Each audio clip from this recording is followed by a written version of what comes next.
ಎಲ್ಲ ನನ್ನ ಪ್ರೀತಿಯ ಸೆಲೆಬ್ರಿಟಿಗಳಿಗೆ ನಮಸ್ಕಾರ ಹೇಳ ಇಲ್ಲ ಥ್ಯಾಂಕ್ಸ್ ಹೇಳ ಧನ್ಯವಾದ ಹೇಳಿದ್ರು ಏನೇ ನನ್ನ ಪದ ಯೂಸ್ ಮಾಡಿದ್ರು ಕೂಡ ತುಂಬ ಕಮ್ಮಿ. ಯಾಕಂದರೆ ನೀವು ತೋರಿಸಿರೋಷ್ಟು ಪ್ರೀತಿ ಅಭಿಮಾನ ಇನ್ಯಾವತ್ತೂ ಅದನ್ನು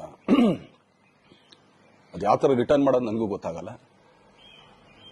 ಬಟ್ ಇವತ್ತು ಆ್ಯಕ್ಚುಲಿ ಇಲ್ಲಿ ಕೂತ್ಕೊಳ್ಳೋಕ್ಕಾಗಲಿ ಹೇಳೋಕ್ಕಾಗಲಿ ಒಂದೇ ಒಂದು ರೀಸನ್ ಏನಂತಂದರೆ ಈಗ ಆ್ಯಕ್ಚುಲಿ ಬರ್ಡೇ.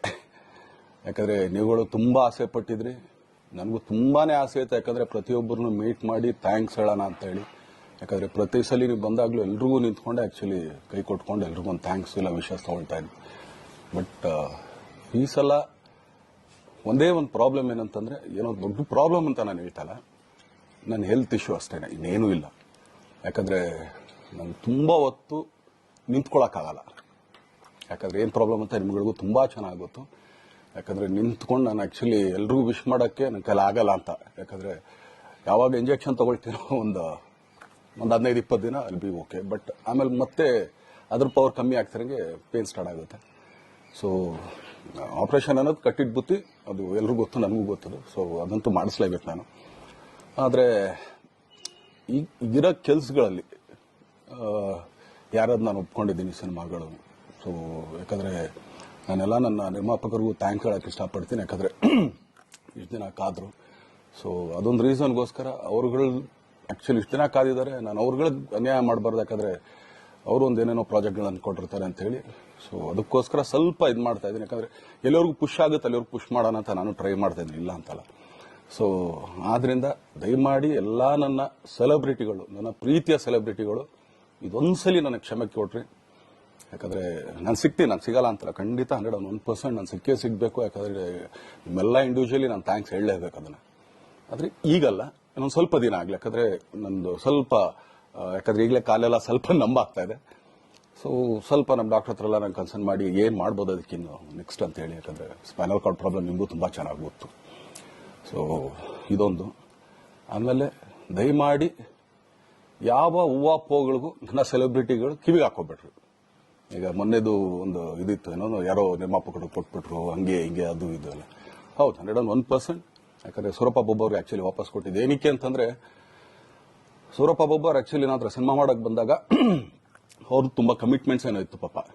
ಸೊ ಸಿನಿಮಾ ಆದರೆ ನನ್ನ ಕಮಿಟ್ಮೆಂಟ್ಸ್ ಎಲ್ಲ ಇದಾಗುತ್ತೆ ಅಂತ. ಯಾಕಂದರೆ ಇಂಡಸ್ಟ್ರಿಲಿ ನನಗೆ ಗೊತ್ತಿರೋರೊಬ್ಬರು ತುಂಬ ಪರಿಚಯ ಇರೋರು, ಅವ್ರನ್ನ ಕರ್ಕೊಂಬಂದು ಹಿಂಗೆ ಇದೆ ದರ್ಶನ ಮಾಡೋಣ, ಸರಿ ಅಣ್ಣ ಮಾಡ್ಕೊಡ್ತೀನಿ ಅಂತ. ಬಟ್ ಈಗ ಆ್ಯಕ್ಚುಲಿ ಈಗ ನಡೆದಿದ್ದು ನಿಮಗೂ ಗೊತ್ತು. ಯಾಕಂದರೆ ಟೈಮೆಲ್ಲ ವೇಸ್ಟ್ ಆಗೋಯ್ತು. ಈ ಟೈಮಲ್ಲಿ ಮತ್ತೆ ಅವ್ರ ದುಡ್ಡನ್ನ ಇಟ್ಕೊಂಡಿರೋ ಪಾಪ ಅವ್ರಿಗೆ ಇನ್ನೂ ಕಮಿಟ್ಮೆಂಟ್ ಜಾಸ್ತಿ ಆಗುತ್ತೆ. ಸೊ ಅದಕ್ಕೋಸ್ಕರ ಸರ್ ನಿಮ್ಮ ಕಮಿಟ್ಮೆಂಟ್ ತೀರಿಸ್ಕೊಳ್ಳಿ. ಸೊ ಮುಂದಕ್ಕೆ ಒಂದು ಒಳ್ಳೆ ಸಬ್ಜೆಕ್ಟ್ ಸಿಗ್ದಾಗ ಖಂಡಿತ ಮಾಡೋಣ ಅಂತ ಅಷ್ಟೇ. ಆಮೇಲೆ ನಾನು ಪ್ರೇಮ್ ಖಂಡಿತ ಸಿನಿಮಾ ಮಾಡೇ ಮಾಡ್ತೀವಿ. ಯಾಕಂದರೆ ಅದು ನಮ್ಮ ಗುರುಗಳು, ಹಾಗೇನೆ ನನ್ನ ಪ್ರೀತಿಯ ಸ್ನೇಹಿತೆ, ಅದು ರಕ್ಷಿತನ ಆಸೆ ಅದು. ಸೊ ಇಲ್ಲ ಮಾಡೇ ಮಾಡೋಣ. ಸೊ ಬಟ್ ಒಂದೇನಂದ್ರೆ KVN ಪ್ರೊಡಕ್ಷನ್ಸ್ ಅವರು ಪ್ರೊಡಕ್ಷನ್ ಮಾಡ್ತಾ ಇದ್ದಾರೆ.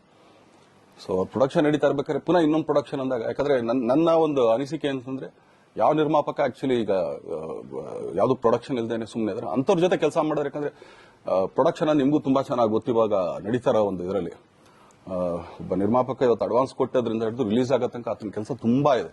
ಬರೀ ದುಡ್ಡೊಂದು ಹೊಂಚೋದೇ ಅಲ್ಲ, ಸೊ ಎಲ್ಲ ಇದರಲ್ಲೂ ಕೂಡ. ಸೊ ಆದ್ರಿಂದ ಅಷ್ಟೇ, ಇನ್ನು ಅದು ಬಿಟ್ಟು ಇನ್ನೇನು ಆ ಥರದ್ದೇನಿಲ್ಲ. ಸೊ ಇದೊಂದು ನಾನು ಹೇಳ್ಬೇಕು. ಆಮೇಲೆ ನಿಮ್ಮ ಪ್ರೀತಿ, ಅಭಿಮಾನ, ಪ್ರೋತ್ಸಾಹ ನನ್ನಂತೊಂದ ಮೇಲೆ ಇರೋದಕ್ಕೆ ನಾನು ಯಾವತ್ತೂ ಚಿರಋಣಿಯಾಗಿರ್ತೀನಿ. ಯಾಕಂದರೆ ನಿಮ್ಗೆ ಯಾವುದೇ ಕಾರಣಕ್ಕೂ ಏನಂತಾರೆ ಅದನ್ನು ತೀರ್ಸಕ್ಕೆ ನನ್ನ ಕೈಲಾಗಲ್ಲ. ಯಾಕಂದರೆ ನೀವು ಕೊಟ್ಟಿರೋಷ್ಟು ಪ್ರೀತಿ, ಆಮೇಲೆ ಪ್ರೀತಿಗಿಂತ ಹೆಚ್ಚಾಗಿ ಒಂದು ಸಪೋರ್ಟ್ ಅಂತ ಹೇಳ್ತಿರಲಿಲ್ಲ. ಇವಾಗ ಆ್ಯಕ್ಚುಲಿ ಸ್ವಲ್ಪ ಚಾರ್ಜ್ ಹಿಂಗೆ ತಿರ್ಗೋಗಿದೆ. ಬಟ್ ಆದರೂ ಇವತ್ತು ಹಿಂಗೆ ನಿಂತ್ಕೊಳ್ಳೋಕ್ಕೆ ಹಿಂಗೆ ಸಪೋರ್ಟ್ ಕೊಡ್ತಾ ಇದ್ರಲ್ಲ. ಸೊ ಅದಕ್ಕೆ ನಾನಾಗಲಿ ನನ್ನನ್ನು ನಂಬ್ಕೊಡೋರು ಎಲ್ಲರೂ ಕೂಡ ನಿಮ್ಗಳಿಗೆ ಚಿರಋಣಿ ಅಂತ ಹೇಳಕ್ಕೆ ಇಷ್ಟಪಡ್ತೀನಿ. ಆಮೇಲೆ ಈ ಮುಖಾಂತರ ನಾನು ಒಂದು 3 ಜನಕ್ಕೆ ತುಂಬಾ ಥ್ಯಾಂಕ್ಸ್ ಹೇಳಬೇಕು. ಎಸ್ಪೆಷಲಿ ನಮ್ಮ ಹೀರೋ ಧನ್ವೀರ್ ಅವ್ರಿಗೆ. ಯಾಕಂದರೆ ಆತ ಪಾಪ ಯಾವಾಗಲೂ ಜೊತೆಲೇ ಇದ್ದು ನಮಗೊಂದು ದೊಡ್ಡ ಬೆನ್ನೆಲುಬು, ಮಾರಲ್ ಸಪೋರ್ಟ್ ಆಗಿದ್ದು.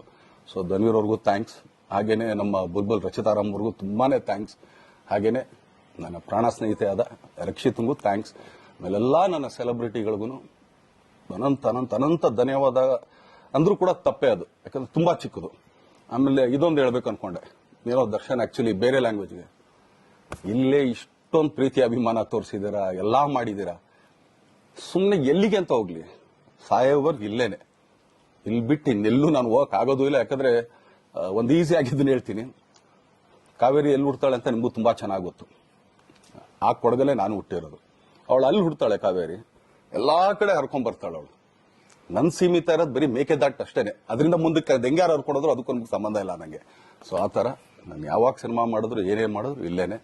ಅದು ಕನ್ನಡ ಸಿನಿಮಾನೇ. ಡಬ್ಬಾಗಿ ಎಲ್ಲೇ ಹೋದ್ರು ಅದು ಬೇರೆ ತರ ಅದಷ್ಟೇನೆ. ಬಟ್ ನಾನು ಕನ್ನಡದಲ್ಲೇ ಇರೋದು, ಕನ್ನಡ ಸಿನಿಮಾನೇ ಮಾಡೋದು. ದಯವಿಟ್ಟು ನನ್ನ ಪ್ರೀತಿಯ ಸೆಲೆಬ್ರಿಟಿಗಳು, ನಿಮ್ಮ ಅಭಿಮಾನ, ನಿಮ್ಮ ಪ್ರೋತ್ಸಾಹ, ನಿಮ್ಮ ಆಶೀರ್ವಾದ ಸದಾ ಹೀಗೆ ಇರಲಿ ಅಂತ ಕೇಳ್ಕೊಳ್ತೀನಿ. ಖಂಡಿತ ಈ ಬರ್ಡೇಗೆ ಯಾರ್ಯಾರು ಸಾಂಗ್ಗಳು ಮಾಡಿದ್ರು, ಸೊ ಅವರೆಲ್ಲರಿಗೂ ಥ್ಯಾಂಕ್ಸ್. ಆಕ್ಚುಲಿ ಎಲ್ಲ ಸಿಂಗರ್ಸ್ಗಾಗ್ಲಿ, ಆಮೇಲೆ ಪ್ರೊಡಕ್ಷನ್ ಅವ್ರಿಗಾಗ್ಲಿ, ಅವ್ರಗಳಿಗೂ ತುಂಬಾ ಥ್ಯಾಂಕ್ಸ್. ತುಂಬಾ ಒಳ್ಳೆ ಸಾಂಗ್ಗಳು ಮಾಡಿದಿರಾ. ಸೊ ಇಷ್ಟು ತೋರಿಸ್ತಾ ಇದ್ರಲ್ಲ, ಅದನ್ನ ಎಕ್ಸ್ಪ್ರೆಸ್ ಮಾಡಕ್ ನನಗೂ ಆಗ್ತಾ ಇಲ್ಲ. ಹೆಂಗ್ ಎಕ್ಸ್ಪ್ರೆಸ್ ಮಾಡೋದು, ಏನ್ ಹೇಳಿದ್ರು ಅದು ಕಮ್ಮಿನೇ ಆಗ್ತಾ ಇದೆ. ನನ್ನ ಪದ ಏನ್ ಹೇಳಿದ್ರು ತುಂಬಾ ಕಮ್ಮಿ ಆಗ್ತಾ ಇದೆ. ಸೊ ಇದೊಂದ್ಸಲಿ ದಯಮಾಡಿ ಕ್ಷಮೆ ಇರಲಿ. ಸೊ ಖಂಡಿತ, ಬಟ್ ಆದಷ್ಟು ಬೇಗ ನಿಮ್ಗಳಿಗೆ ಸಿಗ್ತೀನಿ ನಾನು. ಅದು ಯಾವಾಗ ಅಂತ ಹೇಳ್ತೀನಿ. ಸೊ ಅಲ್ಲಿವರೆಗೂ ಮೊಟ್ಟೆಗೆ ಹಾಕೊಳ್ಳಿ. ನೀವು ಹೆಂಗೆ ಆಕ್ಚುಲಿ ದರ್ಶನ್ಗೆ ಹೋಗ್ಲಿ ಪಾಪ, ಆಯ್ತು ಇದು ಸಲ ಬಿಟ್ಬಿಡೋಣ ಅಂತೇಳಿ.